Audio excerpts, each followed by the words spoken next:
The events of my version of the Haunted Mansion occurred from 1869 to 1889. What you're about to listen is part one of several parts of this story. So, sit back, relax, rest in peace, and wear your headphones to listen to this story.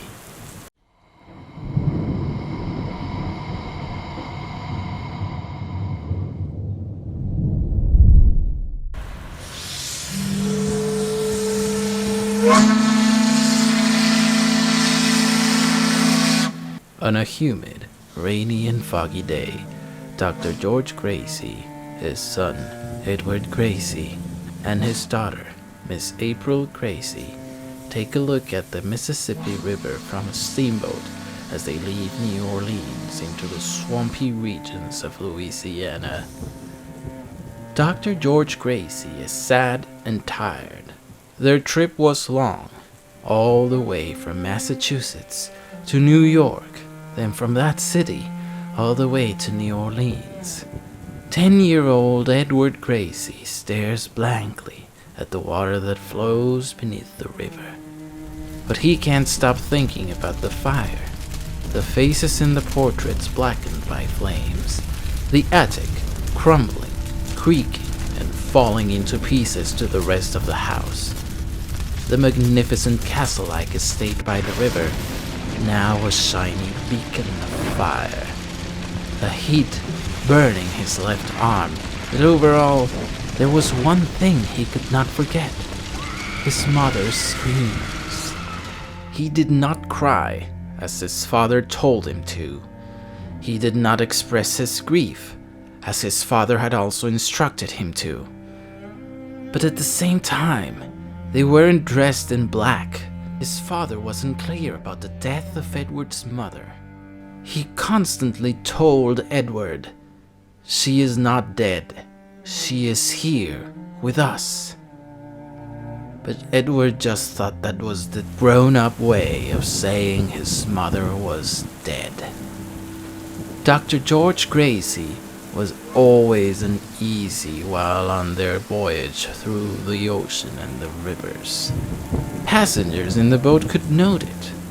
He never mentioned where in Massachusetts they came from, and whenever asked why the sudden change all the way to Louisiana, he mentioned he wanted a change of air.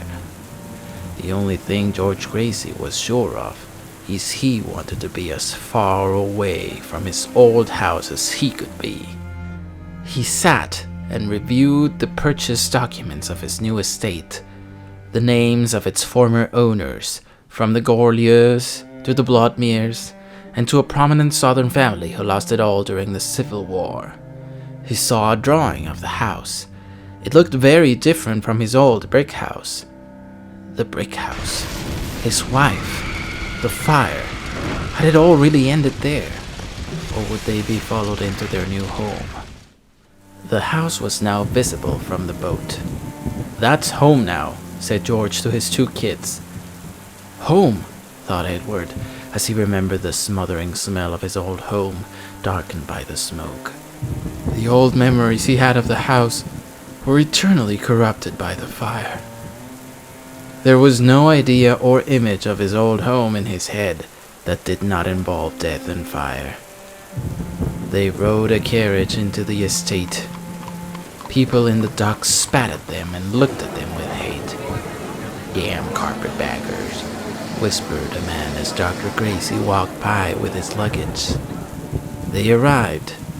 Two servants awaited outside. When they came down the carriage, Dr. Gracie couldn't help but stare at the coach driver. This man had a large top hat, a dark cloak that covered his neck and back, and a cloth that hid everything but his eyes, which looked lidless, as if he had some sort of skin disease. Dr. Gracie wanted to ask the man if he was sick, but he wasn't ready to start any sort of conversation with anyone. The big eyes of the coachman stared back at Dr. Gracie, and knowing that he was staring at him, the coachman quickly discovered his face to show his lips were consumed and so the tip of his nose. The skin disease had eaten part of his face, leaving him in a skeletal-like fashion. The coachman laughed and quickly covered. Dr. Gracie was then approached by the lawyer who was in charge of selling the house. He presented the two servants. One was a man with an eye bigger than the other, and a deep voice, who looked rather thin, and he hadn't eaten anything in days. The other one was a Creole woman who spoke with a French accent. A tour of the house was given. The furniture of the first floor was stolen during the war. Some portraits remained. One was one of a red-bearded man and his wife. Other of a woman with serpents in her head. Another one of a black knight riding during a storm. They all had a disturbing, dark aura. Little Miss April was quick to notice the weird way in which the eyes of some of these portraits stared back at her, and asked her father to cover them. Dr. Gracie had those sent to the attic.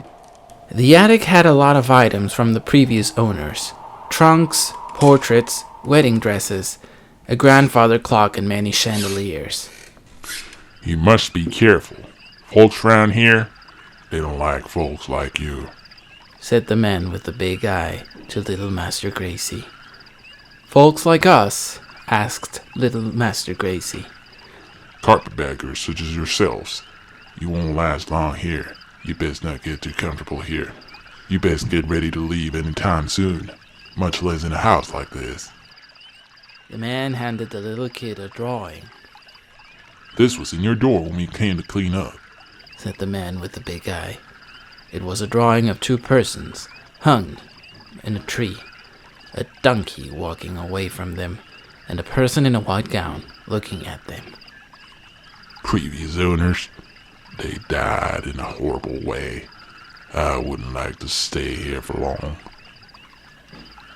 The sound of a big trunk falling to the ground interrupted the conversation.